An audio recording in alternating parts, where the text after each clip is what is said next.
Hey, what's up, guys? This is going to be a review of Evolve 11. I'm going to do this review over.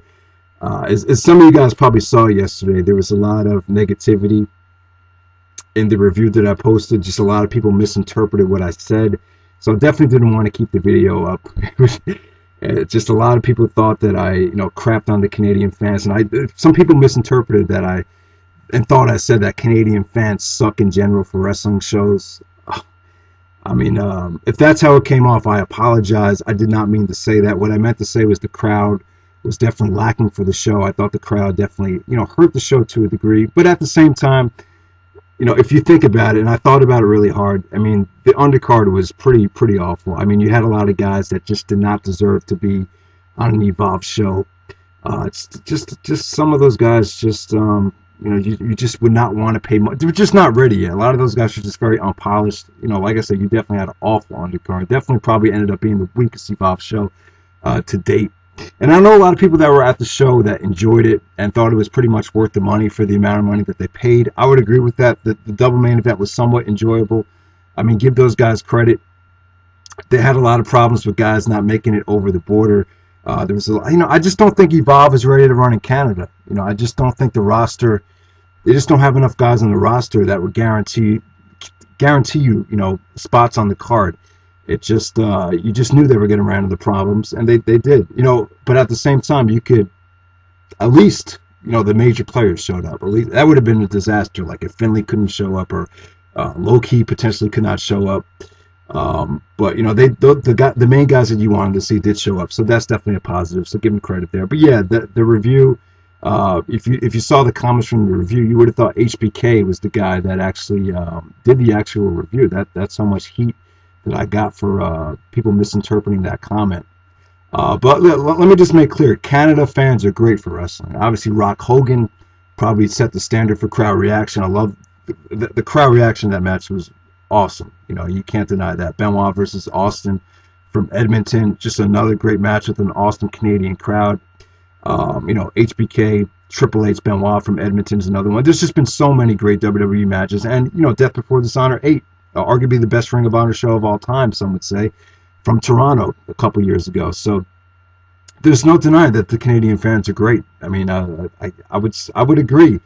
Probably, I wouldn't say they're the best wrestling fans, because sometimes they do, wait to crap on things, and they can be very disrespectful. They're cheering the heels, booing the baby faces, like we saw with SummerSlam 2004, which was kind of a weird show. But I would say Chicago, the UK, they're definitely up there. The Canadian fans are great. I just thought for this show, the crowd just wasn't there. But you can't really blame them. There was just, after thinking about it, there just wasn't a lot to get excited for. I thought they were hot during El Generico and Low Key. But for Finlay and Callihan, I thought they could have been a little bit more supportive. I'll just say that.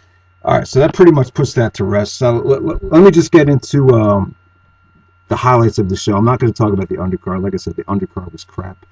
I just did not enjoy it. I just thought it was really, this is going to end up being probably the weakest, or if not one of the weakest indie wrestling shows of the year, without a doubt. All right, Johnny Gargano and Chuck Taylor. They had a wrestle in a triple threat elimination match. Obviously, Era Fox could not make the show, so a lot of things had to be changed around. Now, obviously, in this match, they weren't going to let you have Chucky and Johnny go at it in a match that was not advertised. Obviously, this is Dragon Gate USA's big money match. They weren't going to go crazy. So this was a nice way to establish Chuck Taylor's new heel persona, and he has his new stable, the Gentleman's Club.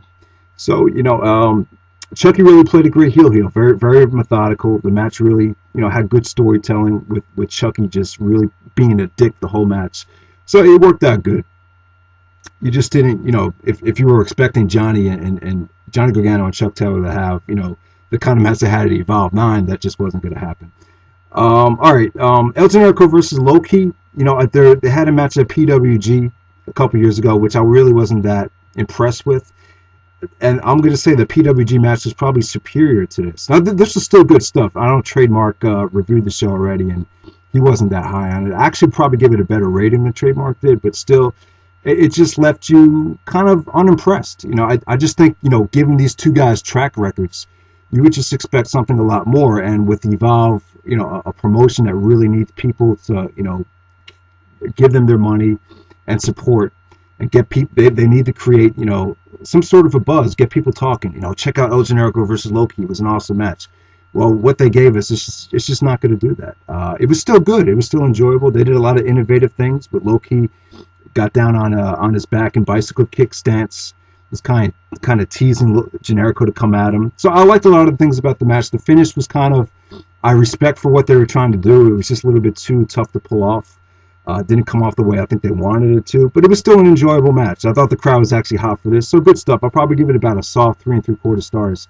So that was good stuff there. Then we had Finlay versus Sami Callihan, the rematch from New York City. This was still, you know, pretty awesome, to tell you the truth. But like I said, out of any match on the show, I thought the crowd really could have been better here. They could have been a little bit more supportive. I thought they were quite disrespectful.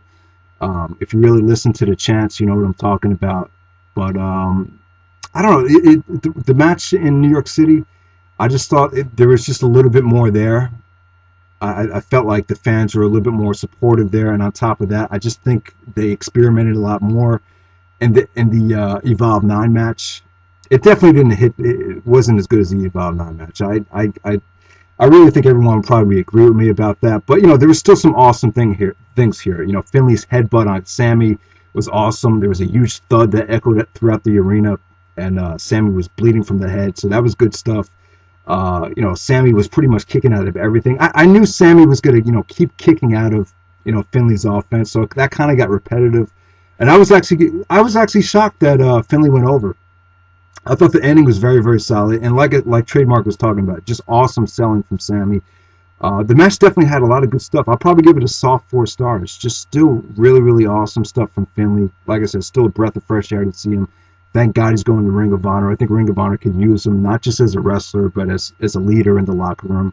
So there's a lot of things to like about the double main event, but still, I thought, you know, the undercard was so bad that this double main event had to be amazing to save the show, and it just wasn't. So that's pretty much it. Hope you guys enjoyed the video.